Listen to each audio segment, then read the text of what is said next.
13వ అధ్యాయము 17 నుంచి చివరి వరకు చదువుతున్నాం. మరియు నరపుత్రుడా, మనసునకు వచ్చినప్పుడు ప్రవచించు ఈ జనుల కుమార్తెల మీద కనిదృష్టి ఉంచి వారికి విరోధంగా ఇలాగ ప్రవచించారు.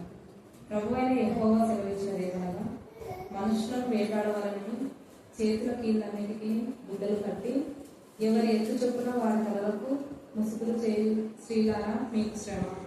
మీరు నా జనులను వేటాడి మిమ్మల్ని రక్షించుకుంటారు.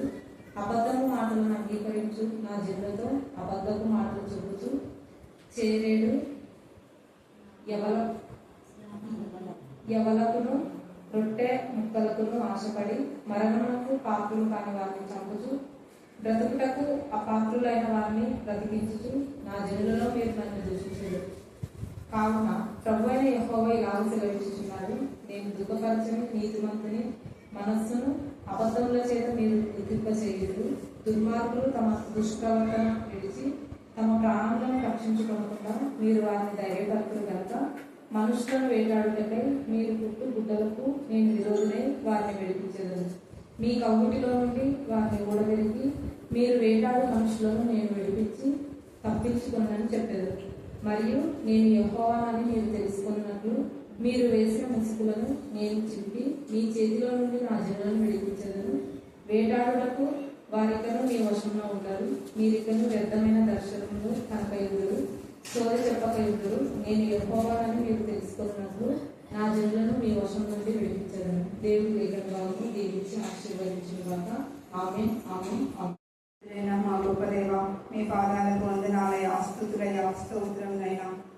అయా, నిన్న నేడు రేపు నిరంతరము ఏకరీతిగా ఉంటానని సెలవిచ్చిన గొప్ప యేసయ్యా, మీకే వందనాలు, స్తుతులు, స్తోత్రములైనా. స్తోత్రం తండ్రి, ఆదియు అంతమైన గొప్ప దేవ, మీకు వందనాలయ, స్తుతులయ, స్తోత్రములు ప్రభువా.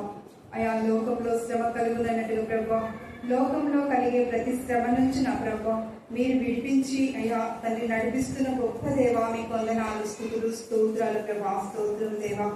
అయా తండ్రి, ఇంతవరకు నా తండ్రి పాటల ద్వారా వాక్యం ద్వారా అయా మీరు మహిమ పొంది ఉన్నారని నమ్ముతున్నామయ్యా. అందరి బట్టి మీకు వందనాలు, స్తుతులు, స్తోత్రాలు ప్రభా. కరుణాపీఠంలో జరిగే ప్రతి ఆరాధన కూడికలు ప్రభా మీరుంటున్నారయ్యా. అందరి బట్టి మీకు వందనాలు, స్తుతులు, స్తోత్రాలు ప్రభా. అయా, ఆగస్టు మాసం అంతయు ప్రభా అయా మీరు రెక్కల చాట భద్రపరుచుకొని సెప్టెంబర్ మాసంలో మొదటి శుక్రవారం నా దేవ మమ్మల్ని రావున నిలబెట్టిన విధానానికే మీకు వందనాలు, స్తుతులు, స్తోత్రాలు ప్రభా. అయా, ఇప్పుడు వాక్యం చదివిన తండ్రి యెహెజ్కేలు నా తండ్రి 13వ అధ్యాయము 17వ వచనం నుంచి 23వ వచనం వరకు చదివిన వాక్యంలో ఉన్న మర్మాలు ప్రభా. అవును తండ్రి, మేము చెడుతనం అయా చెడ్డ మాటలు మాట్లాడేవారుగా కాకుండా అబద్ధాలు మాట్లాడే వారి గుంపులో మేము ఉండకుండా అయా తండ్రి ప్రభు మేము నిన్ని ఎరిగిన బిడ్డలుగా ఉండే గుంపులో మేము ఉండటానికి మీరే సహాయం దయచేస్తూ వస్తున్న గొప్ప దేవా, మీకు వందనాలు, స్తుతులు, స్తోత్రాలనైనా. అక్కడ వాక్యంలో ఉన్న మర్మములను తెలియజేస్తున్న అక్కను బట్టి అయ్యా మీ చేతులకు అక్కను అప్పచెప్పుకుంటున్నాం నైనా. అక్క మీ ఎందుండి ప్రభా, మీ మాటలు వినిపిస్తున్న తండ్రి వినగల మనస్సును ప్రభా, గ్రహించగల జ్ఞానముల దేవా మీరే మాకు అందరికీ దయచేయమని నజరేయుడైన యేసుక్రీస్తు నామములో ప్రార్థించి అడిగి బ్రతిమాలి వేడుకుంటున్నాం తండ్రి. ఆమేన్. తండ్రి, మీ కృపా ప్రేమ మహదేశం బట్టి ప్రశస్తమైన మీ సన్నిధానములకు మరింపబడిన గొర్రెల రక్తానికి మరొకసారి వందనాలు, స్తుతులు, స్తోత్రం చెల్లిస్తున్నాం. దేవా నా ప్రభా, ఇంతవరకు మీరు చేసిన మేరకు ఉపకారం బట్టి మేము స్తుతిస్తున్నాం. దేవా, ఈ యొక్క నా ప్రభా సెప్టెంబర్ మాసంలో మరి 1వ తేదీ నా ప్రభా నా తండ్రి మీకు మహిమకరంగా ఆరాధన చెల్లిస్తున్నారు. అలాగనే అనుదినం జరిగే ఆరాధన నీకు మహిమకరంగా, ఆశ్చర్యకరంగా, ఘనంగా, మర్యాదగా, పరిశుద్ధంగా మేము జరిగిస్తున్నందుకు మేము స్తుతిస్తున్నాం. అనుదినము నీ గడప ఎదించండి, నీ ద్వారబంధం ఎదించండి. నీ ఉపదేశం వినే ప్రతి బిడ్డను మీరు అనుదినము ఆదరిస్తూ నా తండ్రి ఆశీర్దిస్తూ బలపరుస్తూ స్థిరపరుస్తూ వారి జీవితాన్ని విశాలపరుస్తున్న దేవా స్తోత్రం. అలాగే నా ప్రభా ఈ రోజు నా ప్రభ నా తండ్రి మీరు ఆత్మలో ప్రేరేపించి నడిపించే ప్రతి ఒక్కరిని మీ ఆత్మ శక్తితో మీరు నింపండి, ఆత్మ బలంతో నింపండి, ఆత్మ నేతం తెరవండి, ఆత్మ ప్రత్యక్షత మీరు దాయించండి. ఆత్మ ఆనందం, ఆత్మ సంతోషం, ఆత్మ ఉత్సాహాన్ని, ఆత్మ ఉజ్జీవాన్ని మీరు కలగచ్చమని ప్రార్థిస్తున్నాం. దేవ వాళ్ళ ఆధ్యాత్మికంగా ఉద్యోగం రావాలంటే కేవలం అంతే దేవ అందులో ఆర్భాటాలు కాదు, లేదా మ్యూజికల్ ఇన్స్ట్రుమెంట్స్ కాదు నా ప్రభా, గట్టిగా గోల చేసి పాడటం కాదు నా ప్రభ నా తండ్రి. దేవా మేము ఆత్మలో బలపడాలంటే ఆత్మతోనూ సత్యంతోనూ హృదయపూర్తిగా శుద్ధ హృదయంతో దేవా నేను స్తుతించడం, నేను మహిమపరచడం, నేను ఘనపరచడం, నేను కీర్తించడం, నేను కొనియాడమే తండ్రి. దేవా ఈ సమయమందు చేరిన ప్రతి బిడ్డ ఎవరైతే అర్థమే అలాగా ఆత్మతోనూ మనసుతోనూ ఆత్మతోనూ సత్యంతోనూ నిన్ను ఆరాధించారో వారందరినీ కూడా మీరు బలపరుస్తున్నందుకు మేము స్తుతిస్తున్నాం, ఆనందింపజేసినందుకు నేను స్తుతిస్తున్నాం, ఆశీర్వదించేందుకు మేము స్తుతిస్తున్నాం, విశాలపరిచినందుకు మేము స్తుతిస్తున్నాం, సమృద్ధైన జీవితాన్ని ఇస్తున్నందుకు నేను స్తుతిస్తున్నాం, పూర్ణ ఆరోగ్యాన్ని ఆయుష్యం ఇస్తున్నందుకు మేము స్తుతిస్తున్నాం. కరుణాపీఠంలో ఉన్న మా వృద్ధులందరికీ మీరు దీర్ఘాయుష్ని ఇచ్చారు ప్రభా. ప్రత్యేకంగా మేరక్కను బట్టి మేము స్తుతిస్తున్నాం. ఆమె ఎంతగానో నా ప్రభా మరి కుటుంబానికి నా తల్లి కరుణాపీఠంలో సంఘంలో సమాజంలో ఆశీర్వాదకరంగా చేయు స్త్రీలకు ఏంటి ముసుగు అంటే చాలా రకాలుగా ఉంది. లేఖన భాగంలో ఆదికాండం నుంచి ప్రకటన వరకు మనం చూస్తే తండ్రి అయిన దేవుడు ఆదికాండంలో ఆదాము అవ్వలకు ఉన్న పాపపు ముసుగును తీసేశాడు. ఏం తీసేశాడు చెప్పండి? మళ్ళీ చెప్పాలా? వాళ్ళ పాపాన్ని కప్పుకోవడానికి కచ్చడములు కట్టుకున్నారు వాళ్ళు కదా, కచ్చరాలు కట్టుకున్నారు. కానీ దేవుడు అద్భుత రీతిగా చర్మపు చొక్కాలనిచ్చి వారి పాపపు ముసుగును అక్కడనే తీసేశారు. తర్వాత మనం చూస్తే ఇక అక్కడి నుంచి చాలా చాలా విషయాల్లో కొంతమంది జీవితాల్లో ఉన్న దేవునికి విరోధమైనటువంటి బంధకాలనే ముసుగు, అనారోగ్యం అనే ముసుగు, అవమానం అనే ముసుగు, నిందలనే ముసుగు, ఇవన్నీ కూడా ముసుగులు అంటే కప్పడం. ముసుగు అంటే కప్పడమే కదా, కప్పడం.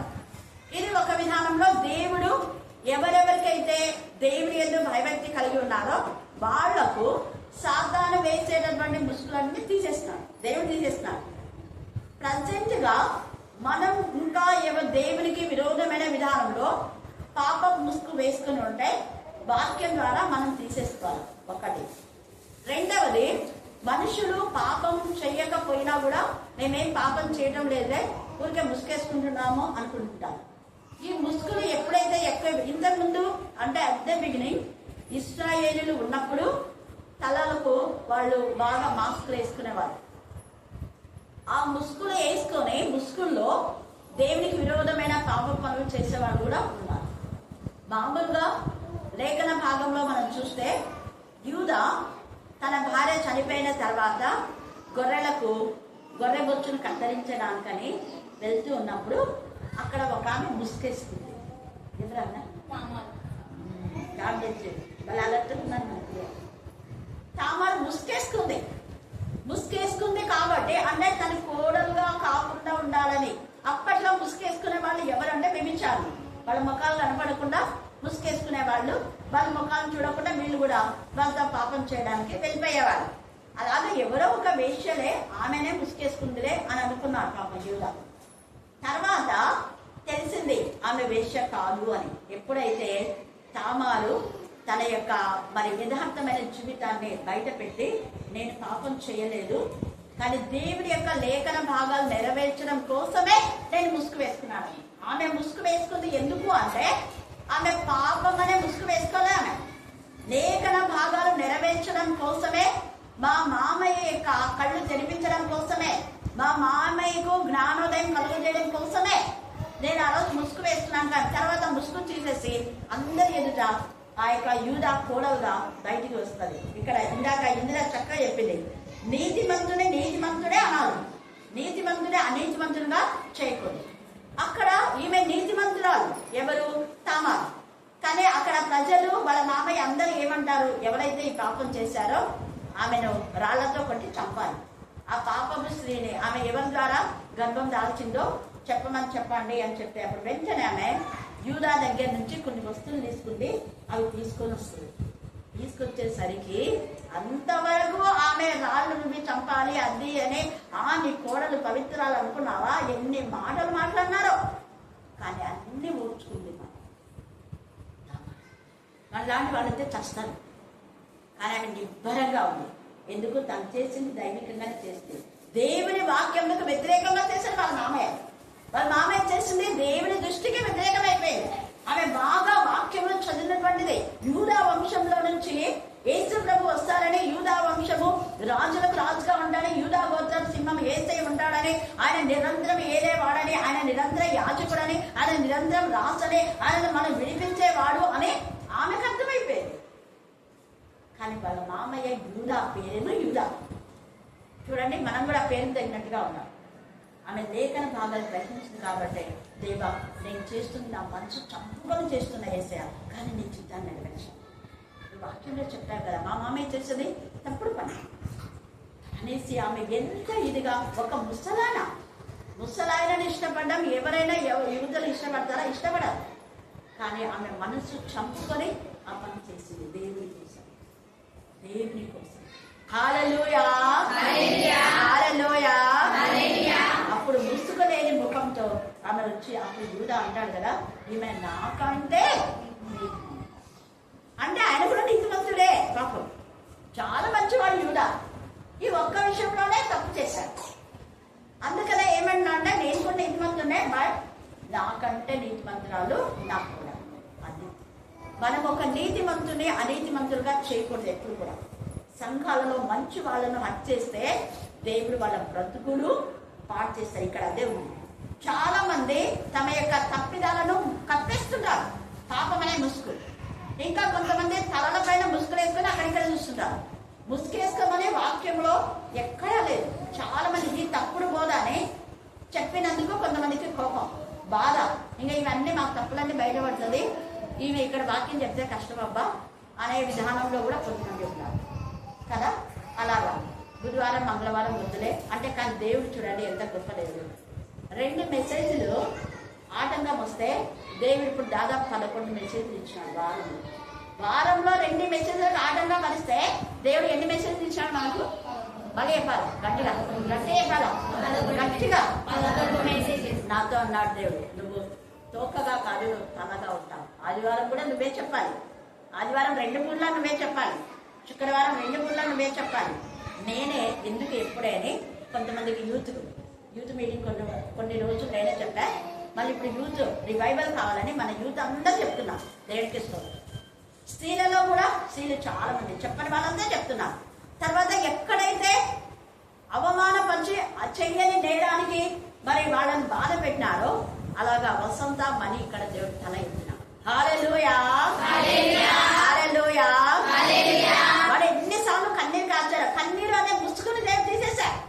వాళ్ళు ముసుగు వేయచ్చు, కానీ దేవుడు అంటాడు, నీ ముఖాన్ని నేను తేడపరుస్తాను, నీ కన్నింటిని నేను తుడుస్తానంటాడు, నీ దుఃఖ దినం నేను సమాప్తి చేస్తానంట. వాళ్ళు వేసుకున్న ముసుగును దేవుడు తీసేశాడు. ఇక్కడ అందుకని అంటాడు, ఎవరు స్త్రీలే, ఈ యొక్క కొంతమంది స్త్రీలు యజబేల్ లాంటి స్త్రీలు సంఘాల్లో ఉన్నారు. యజబేల్ కూడా ముఖానికి ముసుగు వేసుకొని ఎక్కువ దగ్గరికి వస్తుంది. అదంతా మనకి ఇప్పుడు చదవాలంటే టైం లేదు కాబట్టి నేను క్లుప్త వివరణ రాజుల గ్రంథంలో ఉంది. ఎక్కువ దగ్గరికి కిటికీలో నుంచి చూస్తా ఉంటే అది యజబేలే కదా. అది ముసుగు వేసుకొని అది బాగా అలంకరణ చేసుకొని తర్వాత తన ముఖానికి అంతా కూడా రంగు పూసుకొనింది, ఇది యజబేలే కదా అని అనుకున్నారు. అప్పుడు వెంటనే అవునయ్య గారు అంటే అక్కడున్న వాళ్ళు ఎవరు నా పక్షంలో ఉన్నారు, దాని కిందికి పడేసేయండి అన్నారు. వెంటనే కిందికి పడేశారు.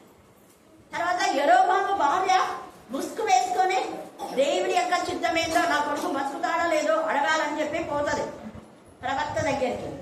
ప్రవక్త అంటాడు, ఆమెను చూడకముందే కాళ్ళు లోపలికి పెడుతుంటేనే, యెరోబాము భార్య వేషం వేసుకొని వస్తున్నావా? ఎవరో రాణిగా కనపడకుండా వేషం వేసుకొని వస్తున్నది.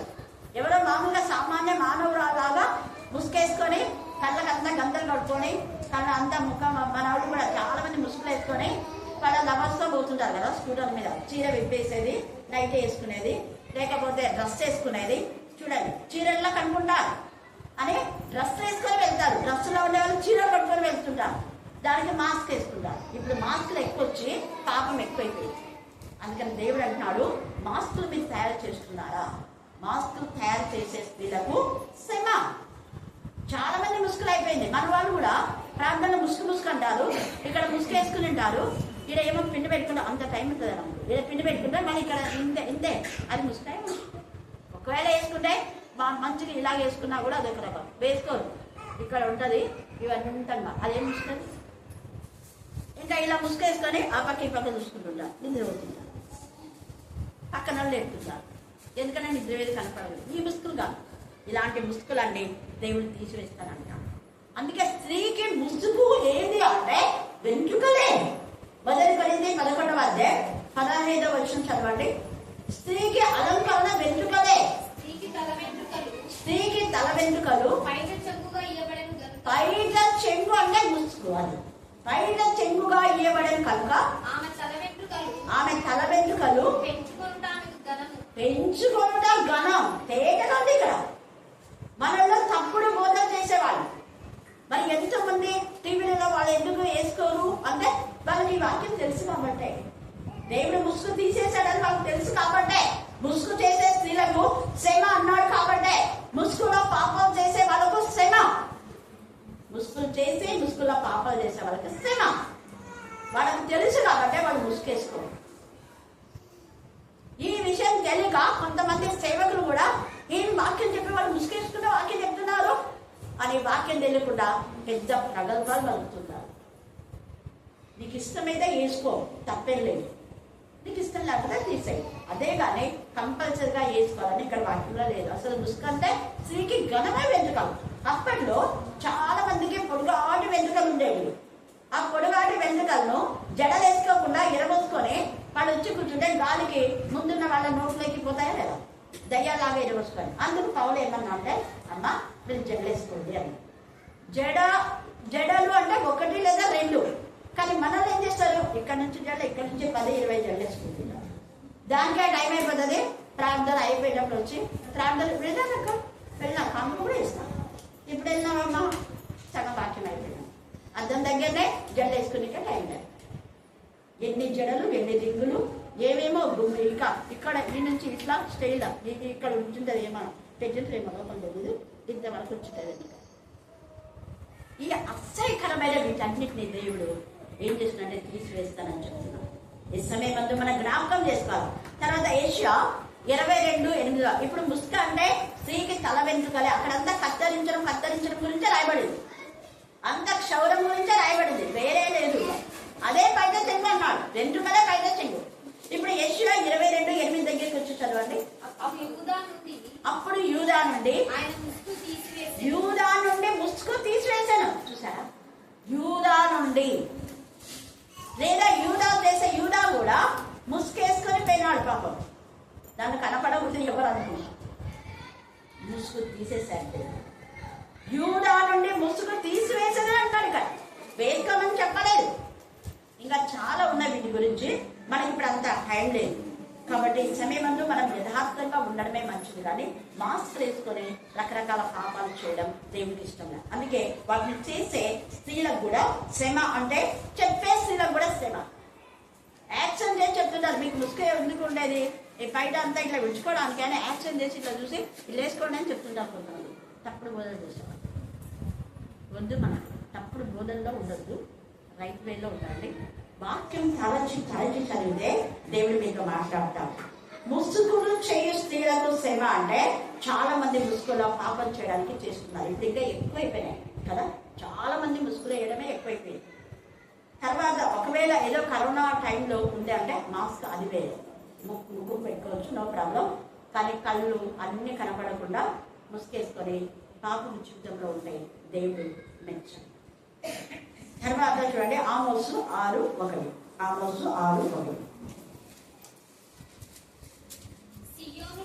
సియోనులో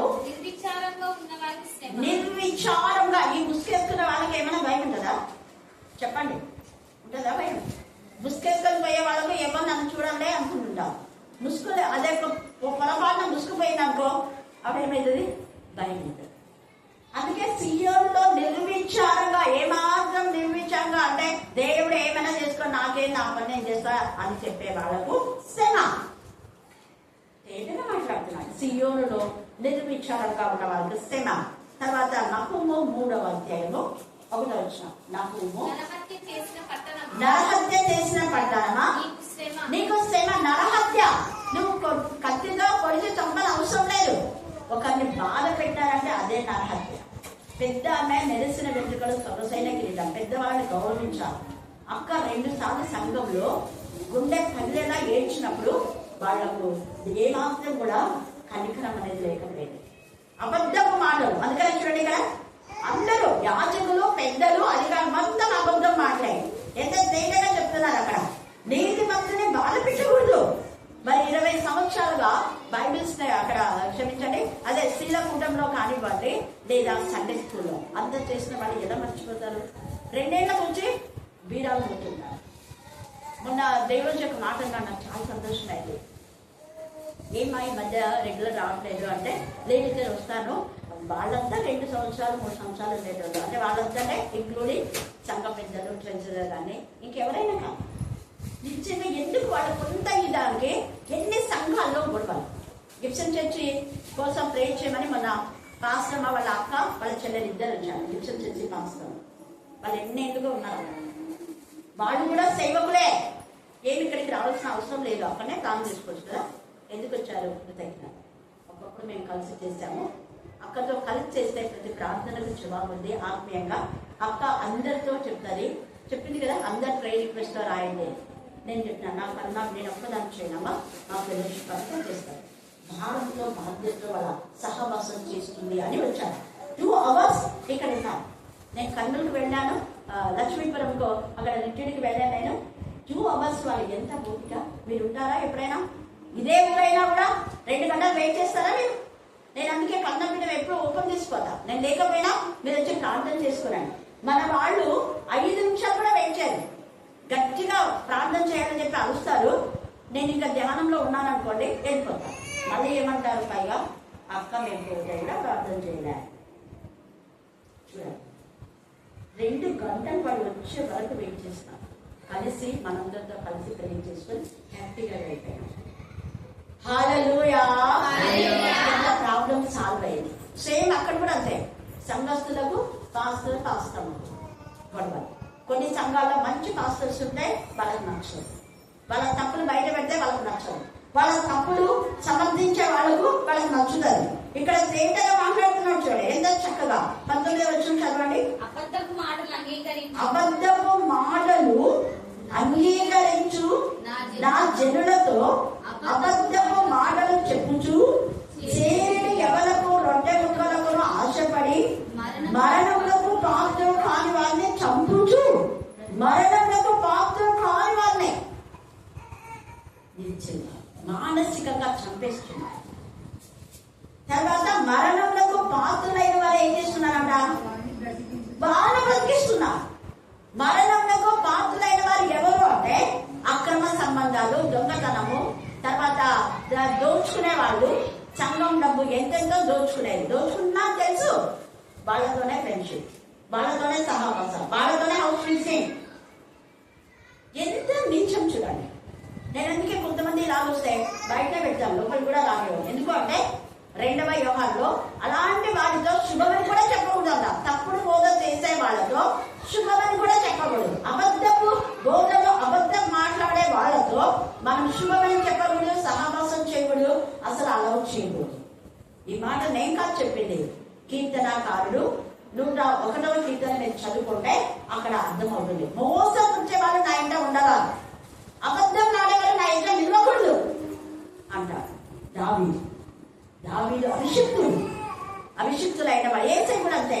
తన ఏళ్ళ ఎవరైనా ఉన్నారంటే ఇలాంటి వాళ్ళు వెంటనే వాళ్ళకి కావలసినటువంటి గద్దింపులు, హెచ్చరికలు ఉంటాయి. ఎవరిని ఆయన కాంప్రమైజ్ కాలేదు. వాళ్ళు ప్రధాన యాజకులు అయితే ఏంటి, వాళ్ళు శాస్త్రులు అయితే ఏంటి, వాళ్ళ పరిచయం అయితే ఏంటి, వాళ్ళు రాసులు అయితే ఏంటి. ఏ రోజు రాసు అన్నాడు, ఆ నక్కతో చెప్పావు నేను ఇక్కడే ఉంటా. వాళ్ళు అనుకున్నారు ఇంకా ఇలాగా 2 మెసేజ్లు లేకపోతే ఇంకెక్కడికో వెళ్ళిపోతానే అనుకున్నారు. వాళ్ళు అనుకున్న వాళ్ళకే మరణ స్థితికి తెచ్చాడు దేవుడు. హల్లెలూయా, హల్లెలూయా. అది దేవుని కార్యం. దేవుడు నీతిమంతుల పక్షంగా ఉంటాడు, పరిశుద్ధుల పక్షంగా ఉంటాడు, దుష్టుల పక్షంగా కాదు. దుష్టులు తమ దుష్ట క్రియలను విడవాలని ఆశపడుతున్నారు. ఒక్క ఆత్మ నశించడానికి ఇష్టం లేకనే తన ప్రియకుమారుని పంపాడు. తన ప్రియకుమారుని యొక్క రక్తంలో ప్రతి పాపాన్ని కలిగి శుద్ధి చేసి తన స్వకీయ సంపాద్యంగా, తన సొత్తుగా ఆయన మార్చుకోవాలని ఇష్టపడుతున్నాడు. ఆయన రోజు విడుస్తున్నాడు. బట్ వాళ్ళు మాత్రం రాకపోగా వాళ్ళు పాపం చేయడమే కాకుండా వేరే వాళ్ళని కూడా పాపంలో చేయడానికి కారకులు అవుతున్నారు. తప్పుడు ద్వారా నడిపిస్తున్నారు. యెరొబాము గురించి దేవుడు అంటాడు, ఆ ప్రవక్తపై చెప్తాడు, నీకు ఎంత శిక్ష అంటే దేవుడు కనికరించి నేను ఏదో రాజు చేస్తే నువ్వు ఇశ్రాయేలు పాపం చేయడానికి కారకుడలేవు. ఈ యొక్క ఆహాబు అయితే యెజబెల్ అనేటువంటి ఆ యొక్క స్త్రీని అన్ని రాలమే అన్నే దేవుడు అన్నే ప్రభుత్వం తీసుకొచ్చింది. దాని మాట్లాడితే అబద్ధమే. యెజబెల్ ఏమంటుంది అక్కడ ప్రవక్తతో, ఏలియా ప్రవక్త, రేపటి దినానికంతా నిన్ను ఏం చేస్తావు చూడు, నాబోతు యొక్క రక్తం కుప్పలు ఎలా తాగాయో నీ రక్తం కూడా అలాగే తాగుతాయి. జరిగింది అది జరగల, అబద్ధం అది. కానీ ఎవరి రక్తం తాగినారు? యెజబెల్ రక్తమే. ఏలియా చంపాలనుకుంది కానీ యెజబెల్ చచ్చింది. అబద్ధపు ప్రవక్తలుగా అబద్ధపు మాట ఎప్పటికీ వర్కౌట్ కాదు. మయక, అత్తల్య, వీళ్ళందరూ కూడా నయమ, వీళ్ళందరూ కూడా అబద్ధపు బ్రతుకు, అబద్ధపు జీవితం. కాబట్టి ఈ సమయంలో మన జ్ఞాపకం చేసుకోవాలి. అబద్ధానికి దేవుడు ఎప్పుడు కూడా తావివ్వకుండా వాళ్ళు ఎప్పటికెప్పటికే నాశనం చేస్తూ ఉంటాడు. అందుకే ఇక్కడ అంటాడు, ఇలాగ మీరు అబద్ధం మాట్లాడితే వాళ్ళు ఏదో కాంకలిస్తారని ఎవరకును రొట్టె ముక్కలకు ఆశపడి మరణములకు పాత్రలు కాని వారిని చంపుచు బ్రతుకుటకు అపాత్రులైన వారిని బ్రతికించుచు నా జనులలో మీరు నన్ను దూషించెదరు. సంఘములలో దేవుని పిల్లలు దూషిస్తే దేవుడు ఊరుకుంటారా? ఊరుకోరు. దేవుడు మాట్లాడుతున్నాడు ఇక్కడ. తర్వాత చదవండి. కావున ప్రభువైన యెహోవా ఇలాగ సెలవిచ్చుచున్నాడు. చూడండి, నేను దుఃఖపరచని నీతిమంతుని. దేవుడు ఎప్పుడు నీతిమంతుని దుఃఖపరచడు. హల్లెలూయా, హల్లెలూయా. నీతిమంతుని నీతి చొప్పున అతని నీతిని నిర్ధారణ చేస్తాడు. ఇక్కడ తామారు నీతిమంతులను నిర్ధారణ చేయబడింది. నోవహు నీతిమంతులను నిర్ధారణ చేశాడు. లోతు నీతిమంతులను, అబ్రహాము నీతిమంతులను నిర్ధారణ చేశాడు. నిర్ధారణ చేయడమే కాదు, నీతిమంతుడైన అబ్రహాముతో ఎవరు పొత్తు చేస్తారో వాళ్ళని కూడా దేవుడు కాపాడుతాడు. నీతిమంతులతో కలిసి ఉన్నంత వరకు లోతు కుటుంబం హ్యాపీగా ఉంది. నీతిమంతుడైన అబ్రహాముకు వేరైపోయిన లోతు కుటుంబం విచ్ఛిన్నమైపోయింది. తేజగా మాట్లాడుతున్నాడు. నీతిమంతుని ఎప్పుడు దుఃఖపరచలేడు. అబ్రహాం బాధపడుతూ ఉంటే తండ్రి కుమార పరిశుద్ధాత్మలు అంటారు, నేను చేయబోయే కార్యాన్ని అబ్రహాంకు దాచదునా, నా స్నేహితుడు ఆయన అన్నీ చెప్పేస్తానే. నీతిమంతులకు దేవుడు అన్నీ చెప్పేస్తాడు. అందుకనే కొన్ని నెలల ముందే సంఘంలో ప్రవచన రూపకంగా చెప్పింది, దొంగలు, అప్రమాకులు, అబద్ధికులు, ఇలాగా దేవుని పిల్లలు బాధించే వారి యొక్క ఇళ్లలో ఒక పుస్తకం పోతుంది. ఆ పుస్తకం నుంచి మనకు శ్రమని జకర్యాలో రాయబడి మాట మలాకిలో కూడా చెప్పినా కూడా నిర్వహించాలి. తర్వాత అప్పుడు బాధపడి ఏం ప్రయోజనం? దేవుడు అందుకే అంటున్నాడు, నువ్వు నీతిమంతురాలు అయితే బాధపడదు. నిన్ను బాధపరిచిన వారి గుడిలో దేవుడు కొలిచిపోస్తాడు. నేను ఎప్పుడు బాధపరచలేను దేవుడు. నువ్వు ఏడుస్తున్నావా? నా ప్రియమైన కుమారి ఏడవద్దంటాడు. ఎస్తేరు ఎంతవరకు దుఃఖించిందో తర్వాత సంతోషం. మొర్దెకై ఎంతవరకు దుఃఖించాడో ఎక్కువసేపు దుఃఖించనివ్వలే దేవుడు. మొర్దెకైకి ఎంత చక్కగా గేట్ కీపర్ నుంచి, వాచ్మెన్ నుంచి ఆయన రాజయోగంలో ప్రధానమంత్రి, తన యొక్క కుమార్తె రాణి ఎంత యూదులందరికీ విడుదల, విమోచన. మొర్దెకైని బట్టి అందరూ నీతిమంతులని కలిగి ఉన్నారు. అప్పుడున్న యూదులు వాళ్ళని దుఃఖపరిచాడు హామాను నీతిమంతులను చంపాలనుకున్నాడు. దేవుడు హామాన్నే చంపేశాడు. చూసారా?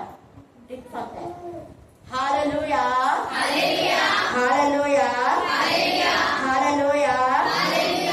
కాబట్టి మనము నీతిమంతులం కాదు, కానీ యేసే రక్తం ద్వారా నీతిమంతులుగా చేయబడినందుకు యేసే రక్తంలో యేసు నామం శక్తివంతమైన అన్ని నామముల కంటే ఉన్నతమైన నామం.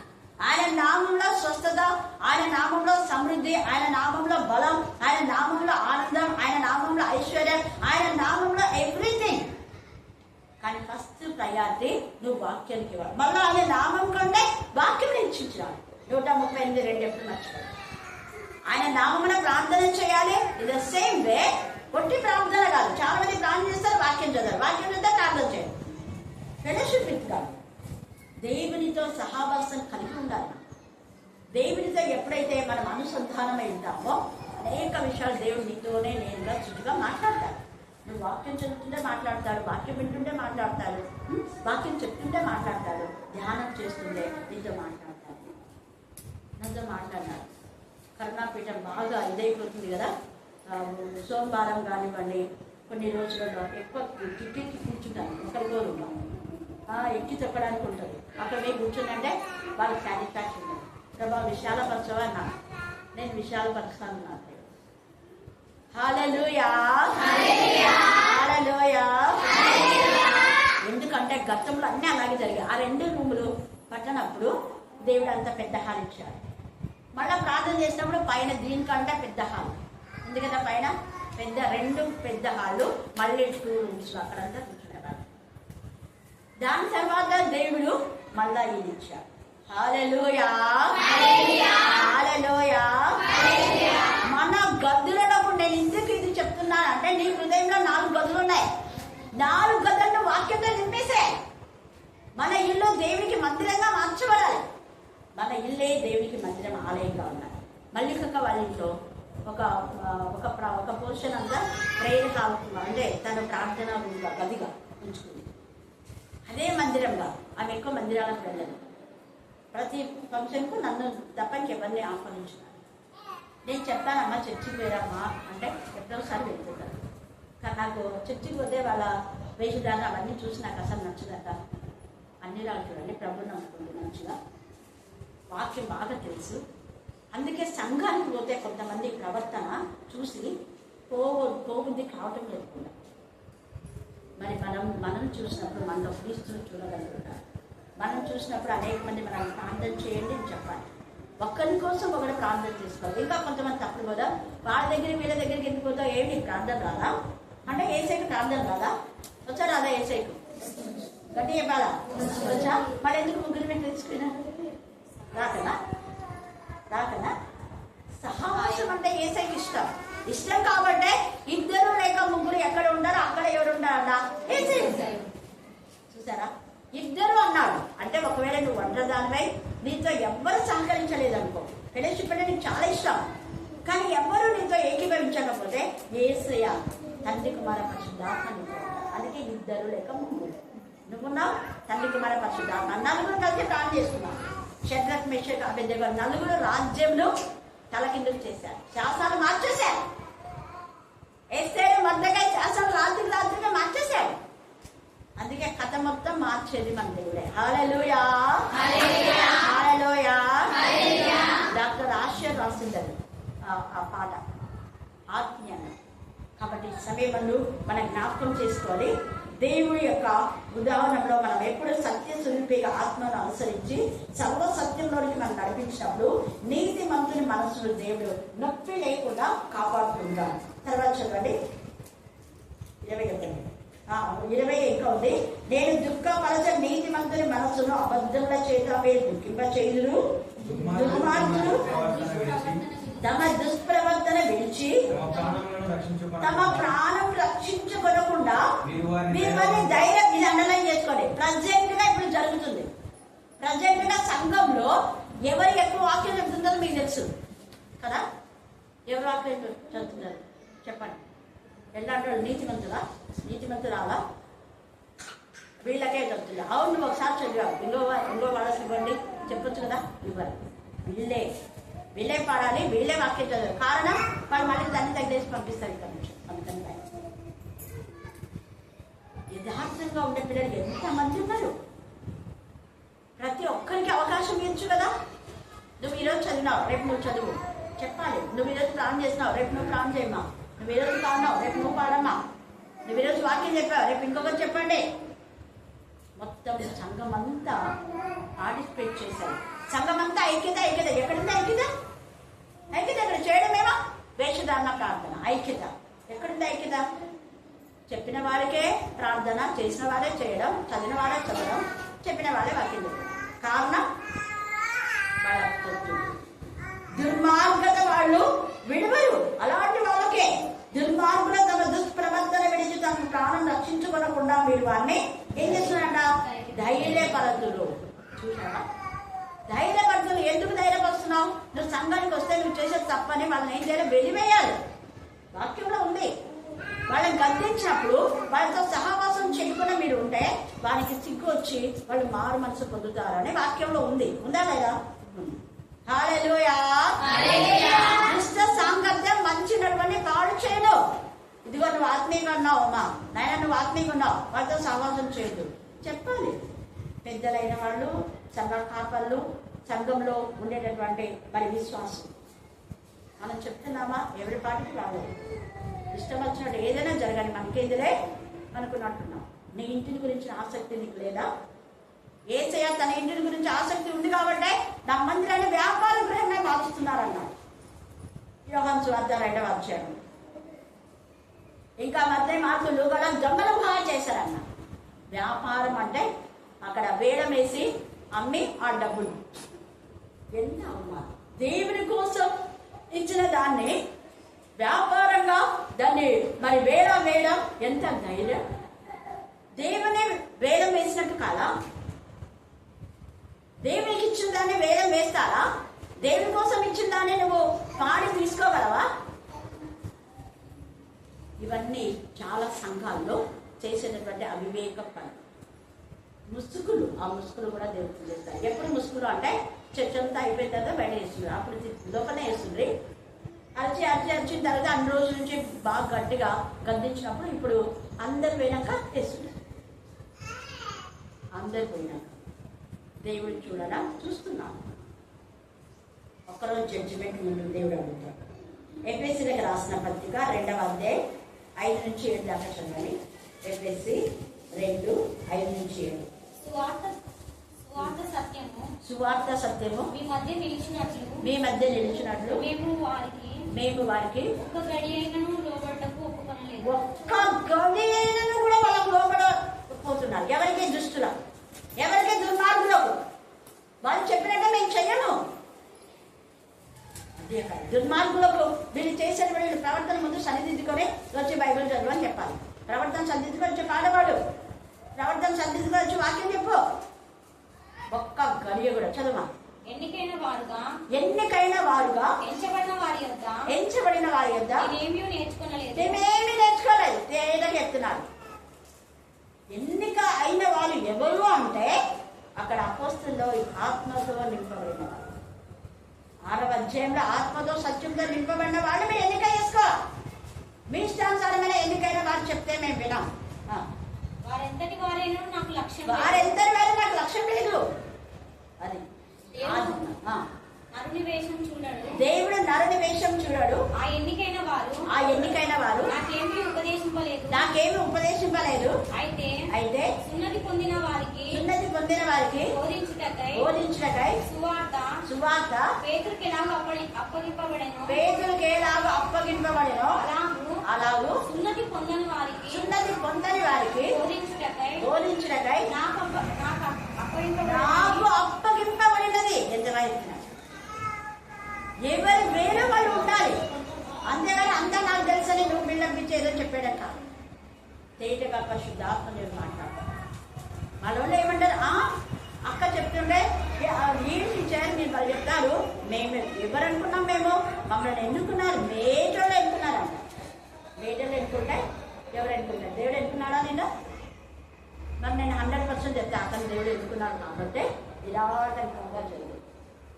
ఆమె ఎన్నుకున్నాడు కాబట్టి ప్రతి ప్రార్థనకు జవాబు వచ్చి వాళ్ళ చిన్న ఊళ్ళో 5 మంది ఉపాధ్యాయుల పోస్టు, గవర్నమెంట్ 4 పోలీసుల పోస్టు. ప్రార్థనకు జవాబు వచ్చిందా లేదా? వచ్చిందా లేదా చెప్పండి. మీరు ఎస్ఆర్లో వచ్చింది. ఎన్నిసార్లు చెప్తుంది కదా అక్క వీళ్ళ కోసం చేయండి చేయండి చేయండి. దేవుడు తన పిల్లల ప్రార్థన వింటాడు. ఎప్పుడు తునీకరించాడు. తర్వాత చదవడమా? ఇక్కడికి రండి. 21. మనుషులను వేటాడుటకై మీరు గుడ్డలకు నేను విరోధినై వారిని విడిపించడం వల్ల విడిపిస్తాను. దేవుడు ఎంత బాగా చెప్తున్నారు. విడిపించదు అంట. తర్వాత మీ కౌగిటలో నుండి వారిని మూడవెరికి మీరు వేటాడు మనుషులను నేను విడిపించి తప్పించుకోవాలనిచ్చేది. కొంతమందికి మీరు బలవంతాన ముసుగు వేసుకుందో కొట్టేవాళ్ళు ఉంటారు. ఇలాగ పాపం అనే వాళ్ళు చెయ్యని పాపాన్ని వాళ్ళకు ఆపాదించి వాళ్ళని బాధపరుస్తున్నారు. అలాంటి వాళ్ళని నిర్దోషిగా దేవుడు నిలబెట్టారు. చెయ్యని నేరాన్ని వాళ్ళపైన ఆపాదింప చేస్తూ ఉంటారు. అందుకని అంటాడు దేవుడు తప్పిస్తానంటాడు. తర్వాత మరియు నేను యెహోవానని మీరు తెలుసుకున్నట్టు మీరు వేసిన ముసుగులను దేవుడు ఏం చేస్తాడా? నేను చింపి మీ చేతిలో నుండి నా జనులను విడిపించదను. వేటాడుటకు వారికలు మీ వశంలో ఉండరు. వీరికలు వ్యర్థమైన దర్శకులు కనకయిందులు, శోధ చెప్పకయిందులు.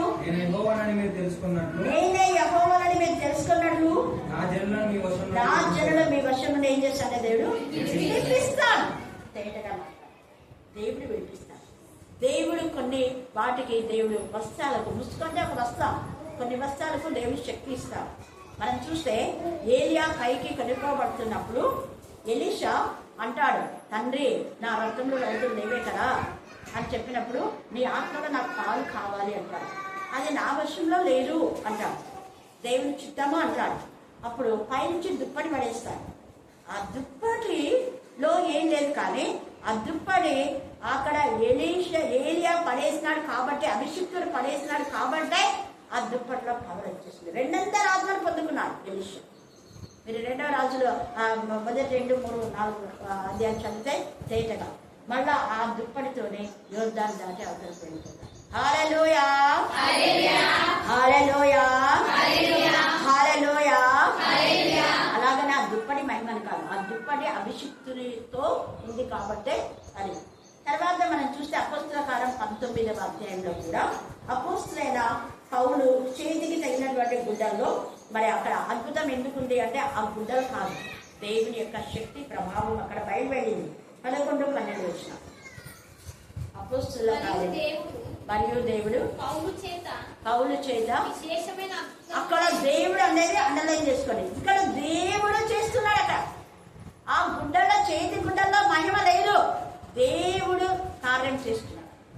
దేవుడు ఆ విధానంలో వాళ్ళ విశ్వాసాన్ని బట్టి పౌలు యొక్క చేతి గుడ్డల్లో, పౌలుకు తగిన చేతి గుడ్డల్లో దేవుడు చెప్పినప్పుడు ప్రభావం వస్తుంది. దేవుడు చెప్పకపోతే రాదు. దేవుడు చెప్పిన వస్త్రాలకు ప్రభావం ఉండదు. ఇక్కడ దేవుడు అంట చదువు, అతని శరీరమునకు తగిలిన చేతి గుడ్డలైనను నడికట్లైనను రోగుల ఎద్దకు తెచ్చినప్పుడు రోగము వాడిని విడిచింది. కారణం వాళ్ళ విశ్వాసం. అలాగ విశ్వాసం అని చెప్పి ఆ గుడ్డను మరి మనం పూజించమని చెప్పలేదు ఇక్కడ. ఒకవేళ అప్పుడు జరిగి ఉండొచ్చు, తర్వాత జరగకపోవచ్చు. వాళ్ళ విశ్వాసం ఎప్పుడు అదే గుడ్డలే పెట్టుకోవాలి అనేది కూడా లేదు ఇక్కడ. మనం యేసయ్యలో ప్రభావం ఉంది. యేసయ్యలో ప్రభావం వస్త్రంలోకి వచ్చింది కాబట్టి అక్కడ మత్తయి సువార్త మనం చూస్తే ఇక్కడ ఈమె రక్తస్రావం గల స్త్రీ, ఆమె వస్త్రపు చెంగు, యేసయ్య వస్త్రపు చెంగు పుట్టే ఆమెకి ఏమైపోయింది చెప్పాలా? మళ్ళీ చెప్పాలా? మార్కు 5వ అధ్యాయం 25 వచ్చిన చెప్పండి. మత్తయిలో కూడా ఉంది ఇది. తర్వాత మార్కు 5:25, 27. 12 ఏళ్ల నుండి రక్తస్రావ రోగం కలిగిన ఒక స్త్రీ ఉండేను. అనేక వైద్యుల చేత ఎన్నో తిప్పలు అంటే చూడండి, తిప్పలు పడి తనకు కలిగినదంతయు అంత వ్యయమైనాక వస్తుంటారు. మనలో కూడా ముందు ఫస్ట్ అయితే దేవునికి ఇవ్వాలి. అంత అయితే ఖాళీ అయినప్పుడు అప్పుడు దేవుడి అయినా కూడా ఖాళీ అయిన తర్వాత అయినా ఆయన నమ్మకంతో ఏమనుకుందంటే మనసులో ఆయన ఎదుటికి పోవాలంటే నాకు ధైర్యం చాలా ఉంది, వాళ్ళు యూదులు, కానీ ఆయనను ముట్టుకోకపోయినా ఆయన ప్రభావం ఆయనలో ఉంది కాబట్టి, దేవుని శక్తి ఆయనలో ఉంది కాబట్టి ఆ ప్రభావం వస్త్రంలో కూడా ఉంటుంది కదా అని అనుకొని నమ్మకంతో ఆమె వస్త్రం తాకినప్పుడు యేసయ్యలో నుంచి ప్రభావం వస్త్రంలోకి, వస్త్రం నుంచి ఆమెలోకి వెళ్ళింది. ప్రభావం నాలో నుంచి బయలు వెళ్ళదు అంటాడు అక్కడ. యేసయ్యలో ప్రభావం, యేసయ్యలో శక్తి. అలాగే నూనెలో శక్తి కాదు. నూనె ప్రార్థన చేసినప్పుడు అంటే యేసయ్య నామంలో ఉన్న శక్తి ఆ నూనెలోంచి ఆ వ్యక్తిలోనికి ప్రవేశించి అప్పుడు ఆ వ్యక్తి హీల్ అయిపోతాడు. అంతేగాని నూనెని దేవుడిని పూజించడం అవసరం లేదు. అందుకే యాకోబు 5లో నూనె రాసి ప్రార్థన చేయమన్నారు. పెద్దలు అయిన వాళ్ళు, పెద్దలు, అందుకే నేను అక్కతో ప్రేర్ చేయించుకున్నాను చెప్తాను. పెద్దలైన వాళ్ళు, ఆ పెద్దలు ఎలా ఉండాలి? ఆత్మీయంగా ఉండాలి. పెద్దలు ఎలా ఉండాలి? విశ్వాసంతో ఉండాలి. విశ్వాస సహితమైన ప్రార్థన రోగిని స్వస్థపరుస్తారు. నీతిమంతుని ప్రార్థన బహుబలం అంట. మరి సంఘ పెద్దలు అనేవాళ్ళు నీతిమంతులుగా ఉన్నారా? ప్రార్థన బలంగా ఉందా? బలం అంటే వాక్యమే బలం. 96 బల సౌందర్యం ఆయన సన్నిధిలో ఉన్నాయి. వాక్యంతో నింపబడినప్పుడు, నువ్వు బలపరచబడి వాక్యంతో నింపబడినప్పుడు, వాక్యంతో కడగబడినప్పుడు, నువ్వు నీతిమంతులుగా చేయబడి, అప్పుడు నువ్వు నూనె రాసి ప్రార్థన చేస్తే దేవుడు అద్భుతం చేస్తాడు. It is one of the sign. అంతే, సూచన. డయాగ్నోసిస్ అనేది it is one of the sign. కానీ అది హృదయాన్ని మార్చదు. బాప్తిజం తీసుకున్న వాళ్ళంతా మారినారా? లేదు. ఎంతమంది బాప్తిజం తీసుకొని నానాక చండాలమైన పనులు చేస్తున్నారు? మంగళసూత్రం భార్యాభర్తలకు సమాధానం ఇస్తుందా? ఇవ్వదు. హృదయం మాత్రమే. హృదయంలో భార్య పట్ల, భర్త పట్ల అవగాహన, భయము, భక్తి ఉంటే అప్పుడు వాళ్ళ కుటుంబాలు బాగుంటాయి. అంతేగాని ఆ మంగళదాసు కట్టిస్తుంటారు ఊరికి అవివేకంగా. అది నిజంగా బుద్ధిపడ్డలు అవినే ఉంటున్నారు. కొంతమంది తీసేసింటారు. ఎందుకు చెప్తున్నాను లేదంటే ఇది భారతీయ సాంప్రదాయం, అంతే. దాన్ని వేసుకుంటారా వేసుకోవాలని మీ ఇష్టం. కాకపోతే అది బంధాలను ఇవ్వదు. బ్యాప్టిజం యేసు ప్రభుత్వ బంధాన్ని ఇవ్వదు. హృదయ పరివర్తన, పరిశుద్ధత. ఆయన పరిశుద్ధుడు కాబట్టి మనం కూడా ఎలా ఉండాలి? పరిశుద్ధంగా. ఏసైతే నీకు నాకు బంధం ఏర్పడాలంటే ఆయనలాగా పరిశుద్ధంగా ఉండాలి. అప్పుడు ఆయన ప్రభావం నాలో వచ్చి మిమ్మల్ని స్వస్థపరచాలి. ఆయన ప్రభావం నీలో వచ్చి వేరే వాడికి వాక్శక్తిని చెప్పడానికి. అక్కమ్మ కన్యురాలే, కానీ ఆయన ప్రభావం ఆయనలోకి వెళ్ళి ఆయన చెప్పే వాక్యం ఇతరులతో చెప్తాడు. ఈరోజు మా స్టూడెంట్ ఫాతిమా అదే గుర్తు చేసుకొని ఆమె ఆఫరింగ్ ఇచ్చి మేడమని ప్రేర్ చేయమని చెప్పింది. హల్లెలూయా. అక్క కూడా బాగా పెట్టి student Fatima community single age. Fatima ఎప్పుడు అడుగుతున్నాయి మేరీ టీచర్ బాగున్నారా అని అడుగుతుంటారు. ఆ బాబా చిన్నప్పుడు చాలా మంచి క్లేవర్, చదవాలని మేము అనుకున్నా కానీ చిన్న వయసులో నా పిల్లలకి పెళ్లి చేస్తున్నాం. కాబట్టి ఈ సమయం అంటూ మనం జ్ఞాపకం చేస్తున్నాం. దేవుని నీతిని మనం కలిగి ఉన్నప్పుడు మన జీవితాలు ఆశ్చర్యకరంగా ఉంటాయి. 1 కొరింథీ 15:10 చదవాలి. 1 కొరింథీ 15:10.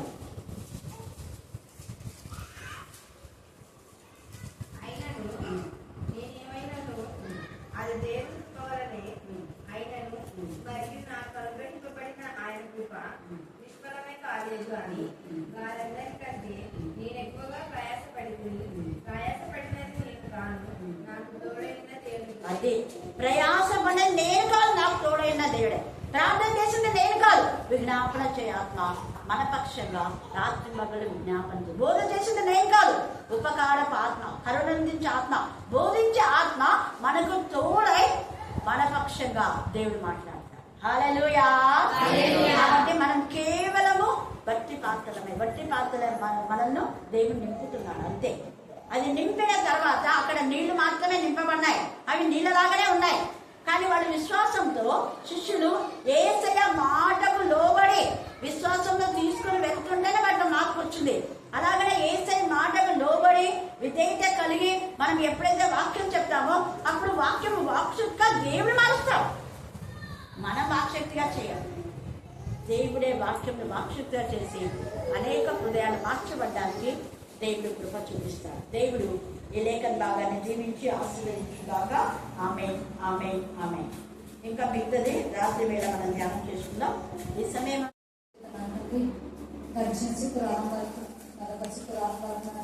జ్ఞాపకం చేసుకొని మరి నా తండ్రి నిమిషంలో గంటలు దినములు నా తండ్రి గడిచిపోయినవే ఏ స్థితితో ఆశీర్వదించుకున్నాయా.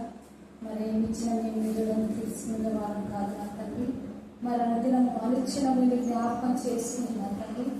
మరి నా తండ్రి నీతి మంత్రులు, యథార్థ మంత్రులు, న్యాయమంత్రులు నా తండ్రి, నా ప్రభావ మరి ఎటువంటి జీవితాలు జీవిస్తున్నాం నా తండ్రి. వాక్యం ద్వారా నా తండ్రి మానదేవాలు బయలుపరిచిన విధానం బట్టి లెక్క ఆశీర్వదించుకుంటున్నాయా.